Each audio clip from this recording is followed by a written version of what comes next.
Hello दोस्तों, स्वागत है आप सभी का अपने YouTube चैनल एजुकेशन योरसेल्फ पर। आज हम लोग पढ़ने वाले हैं रीइंफोर्समेंट थ्योरी, मतलब पुनर्बलन का सिद्धांत। जो पुनर्बलन का सिद्धांत था वो किसने दिया था? दिया था आपका सी.एस. हेल ने। तो आइए हम लोग पढ़ते हैं पुनर्बलन का सिद्धांत।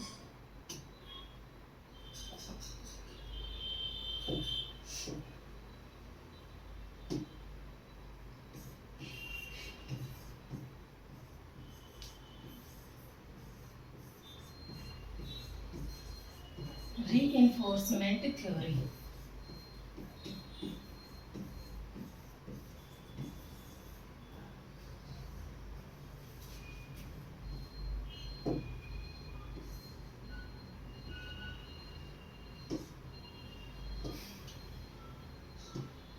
अब हम लोग देख लेते हैं कि रीइंफोर्समेंट थ्योरी के प्रतिपादक कौन थे। तो इसके प्रतिपादक जो बात करेंगे तो वो हो जाएंगे सी.एस.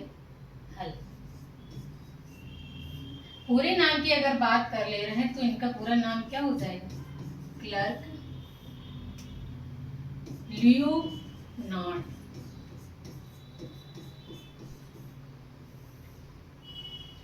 ये कहाँ के निवासी थे? यूएसए या फिर अमेरिका।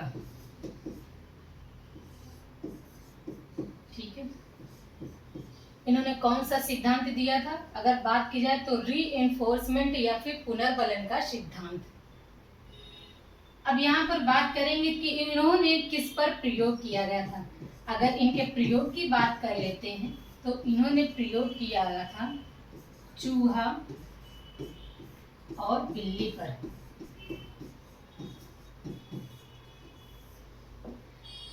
सी.एस. हेल ने जब प्रतिपादक थे, ये किसके थे? रीइंफोर्समेंट थ्योरी की। कि इन्होंने बताया कि जो रीइंफोर्समेंट होता है ये कैसे किसी को पुनर्बलन, किसी कार्य के बदले में जब कोई पुनर्बलन दिया जाए वो क्या होता है। मान लीजिए आपके घर में कोई बच्चा है, उसने कोई अच्छा कार्य कर लिया तो आप उसको गुड, वेरी गुड, जो ये होता है ये क्या होगा? एक आप उसको संतावना देंगे, मोटिवेट करते हैं, मतलब आगे बढ़ने के लिए। यही हमारा रीइंफोर्समेंट कहलाता है या फिर पुनर्बलन। तो जो पुनर्बलन है ये कैसे यहाँ पर आता है? मान लीजिए आपको किसी चीज की क्या हो गई, कहाँ पर इसका प्रयोग करेंगे? किसी चीज की आपको क्या हो जाएगी? पहले आवश्यकता हो जाएगी।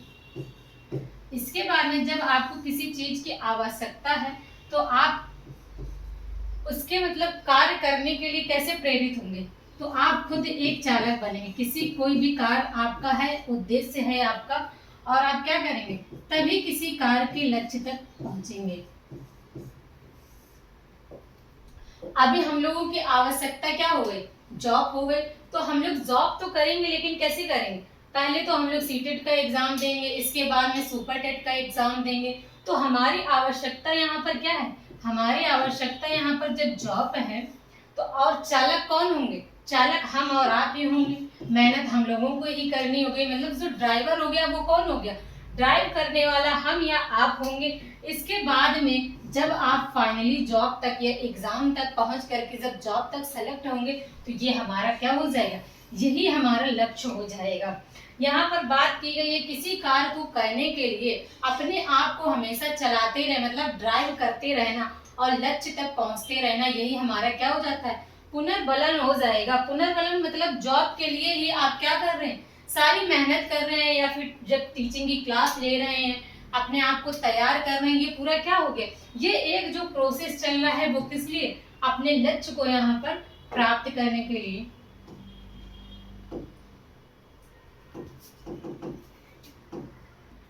अब इसके कुछ सिद्धांत के हम क्या कर लेते हैं? नाम देख लेते हैं। सिद्धांत के जो उपनाम हो जाएंगे क्या हो जाएंगे?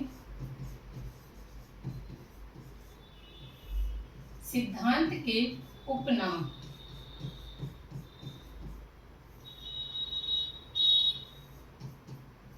तो पहला हमारा क्या आ जाएगा? प्रबलन का सिद्धांत।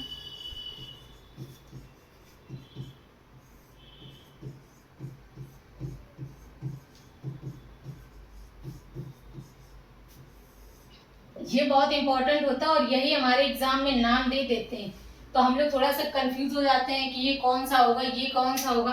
तो नामों में आपको कंफ्यूज नहीं होगा। यहाँ पर मैं सारा सारे नाम को आपको बता दूंगी कौन कौन से क्या क्या इसमें आते हैं नाम। फिर सबलीकरण का सिद्धांत,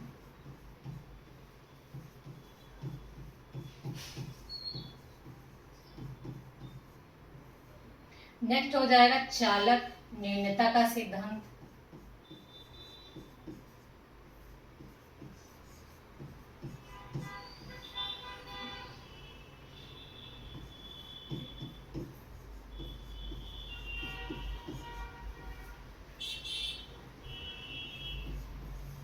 गणितीय सिद्धांत,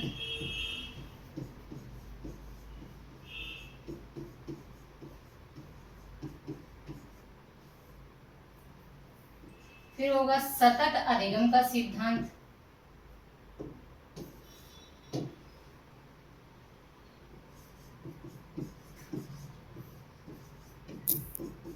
सतत अधिगम का सिद्धांत,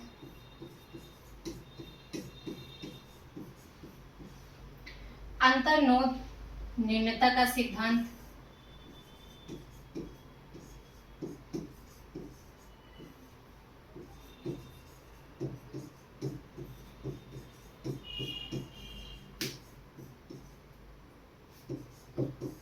प्रेरणा प्रबलन का सिद्धांत,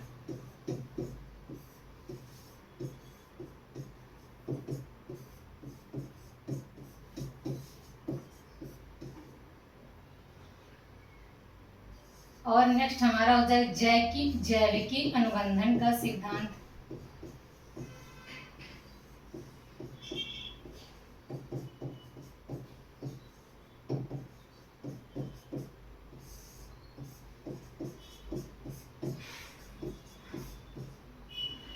तो ये हमारे जितने भी हो गए क्या हो गए, पुनर्वलन के जो सिद्धांत के उपनाम हो गए।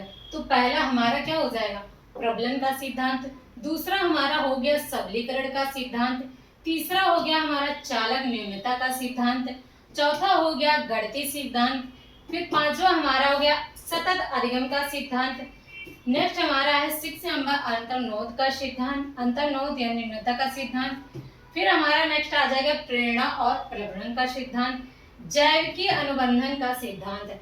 अब ये सारे सिद्धांतों के नाम हैं वो क्या हो गए आपके, ये आपके रीइंफोर्समेंट के जो नाम हैं वही हो जाएंगे, लेकिन क्या है उपनाम है। मतलब आपके एग्जाम में जो नाम आने वाले हैं वो कैसे आएंगे, इनमें से आपको कोई नाम दे देगा, रीइंफोर्समेंट ना कहकर क्या कर देगा, इनमें से आपको कोई भी उपनाम दे देगा और आपको इसमें ही बताना रहेगा।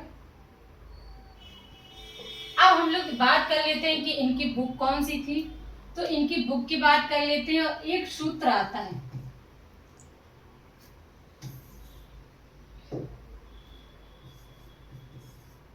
इसमें एक हमारा सूत्र हो जाएगा, वो आप लोग ने शायद देखा भी होगा कि B बराबर है यहाँ पर D इंटू एच।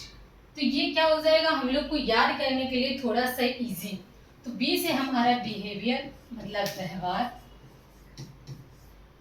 और D कौन हो जाएगा, D हो जाएगा हमारा ड्राइव जो आप करेंगे, ठीक है। और यस से हमारी क्या हो जाएगी, हैबिट। इन तीनों को जब आप लगातार किसी भी कार्य में लगाएंगे, तीनों का प्रेसिस जब आप पर होगा, तभी आप किसी भी कार्य के अंत तक पहुंच सकते हैं या फिर अपने लक्ष्य तक पहुंच सकते हैं। वैसे ये सूत्र आपके समझने के लिए ही, वैसे कोई इसका जो कहा जाए कि कोई उपयोग है वैसे तो नहीं है, लेकिन आपके समझने के लिए आ जा रहा है कि व्यवहार के द्वारा ही जो चालक है वो कौन हो जाएगा, यहाँ पर ये हमारा चालक हो जाएगा, ये हमारी क्या हो जाएंगी, आदतें हो जाएंगी। ठीक है दोस्तों, फिर हम लोग नेक्स्ट देख लेते हैं कि जो पुनर्वलन शब्द था वो किसने पहले प्रयोग किया था, तो किया था स्किनर ने, इन्होंने शब्द का, ठीक है, शब्द का किया था, और शीर्षहल ने इन्होंने सिद्धांत का किया था, इन्होंने सिद्धांत मतलब प्रयोग किया था। अगर प्रयोग की बात कर रहे हैं तो ये हो जाएगा। अगर यहाँ पर सर्वप्रथम पुनर्वलन शब्द का इन्होंने क्या किया था, पुनर्वलन शब्द का प्रयोग, शब्द जो दिया गया था वो स्किनर के द्वारा ही यहाँ पर दिया गया था, लेकिन जब थ्योरी में प्रयोग किया गया तो सीएल हल के द्वारा। ये भी एग्जाम में बहुत ही इंपॉर्टेंट है, ये एग्जाम के लिए इन दोनों में आप कभी भी देख लीजिए कंफ्यूजन अभी एग्जाम में आ भी चुका है। पिछला जो आपका टेट जो कैंसिल हुआ था उसमें यही क्वेश्चन आया था, तो कई बच्चों ने इसमें क्या कर दिया था, गलत कर दिया था, स्किनर का आ गया था, तो इन्होंने क्या किया था, पुनर्वलन शब्द का इन्होंने प्रथम बार इन्होंने प्रयोग किया था, और सीएल हल ने इन्होंने क्या किया था, इन्होंने अपनी थ्योरी में क्या किया था, इसको प्रयोग किया था। तो सीखना यहाँ पर बात कर लेते हैं, जैसे सीखना आवश्यकता की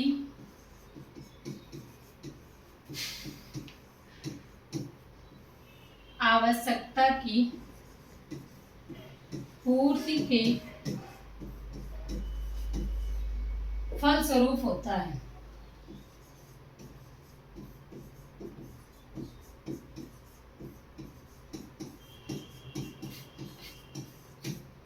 इस थ्योरी में क्या बताया गया, कभी भी आप किसी भी कार्य को करेंगे तो आप कार्य करने के लिए आपको कितनी उस कार्य की आवश्यकता है उसी के अकॉर्डिंग आप क्या करते हैं, सीखते भी हैं किसी कार्य को।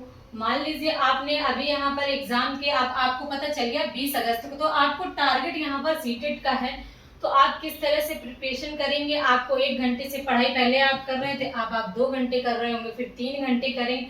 जैसे जैसे यहाँ पर टाइम में कमी होती जाएगी आपकी जो टीचिंग की लाइन है वो और ज़्यादा होती चली जाएगी, मतलब आप और ज़्यादा अपने ही टीचिंग में या फिर प्रैक्टिस में टाइम देते चले जाएंगे, ये बताया गया। इसके बाद में फिर पुनर्वलन आ जाएगा इसमें, तो पुनर्वलन के हम लोग प्रकार पढ़ लेते हैं। पुनर्वलन के प्रकार,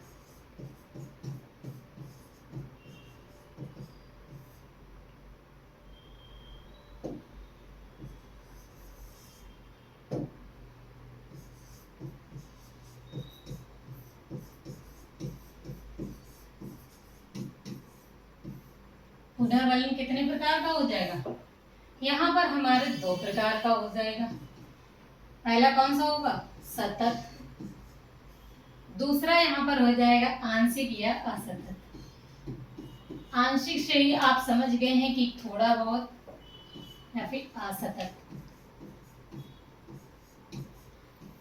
अब सतत कौन सा हो जाएगा हमारा पुनर्वलन, सतत पुनर्वलन वह पुनर्वलन हो जाएगा जो लगातार दिया जाता है, जो क्या किया जाता हो, लगातार दिया जाता है। और आंशिक में क्या हो जाएगा, आंशिक यहाँ पर 2 पार्ट में और आ जाएगा, यहाँ पर अनुपातिक और यहाँ पर क्या हो जाएगा, अंतराल।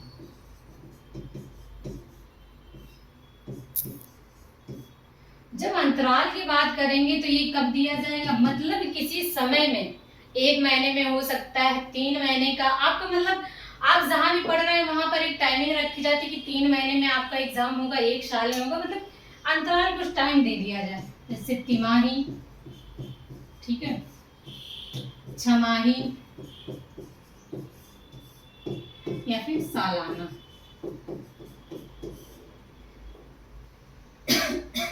यहाँ पर जब अनुपातिक की बात किया जा रहा है यहाँ पर, तो पुनर्वलन अनुपात में कैसे दिया जाता है, काम को जिस प्रकार से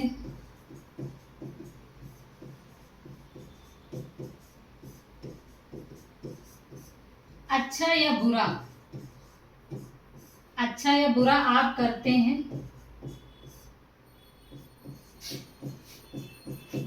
किया गया उसी के अकॉर्डिंग आपको रेशियो दिया जाता है, वही हमारा अनुपातिक कहलाएगा। इसके बाद में हम लोग